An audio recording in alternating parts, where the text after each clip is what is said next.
Okey, ni dia. Oh. Okey. Siapa yang kaki karaoke?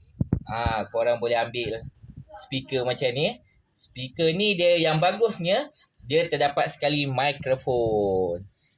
Jadi korang nak karaoke, yang kaki karaoke tu korang belilah ni. Kalau seeloknya lah korang selawat lah pakai speaker, jangan nak berkaraoke tak tentu arah pakai speaker ni korang selawat.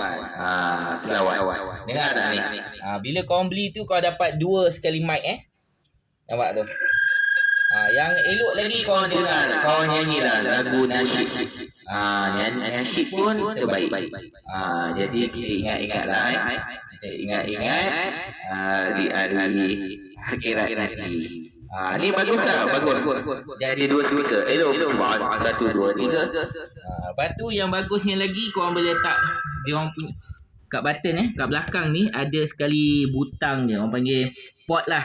Belakang ni adalah port, dia ada port USB untuk korang main MP3. Ni dia. Cantik, dia kecil je. Nampak? Hello, percubaan. 1, 2, 3. Okey, kejap Lepas tu satu lagi saya akan tekan adjust Korang boleh tukar suara. Ni dia. Hello. Dengar tak suara saya? Kalau berminat, tekan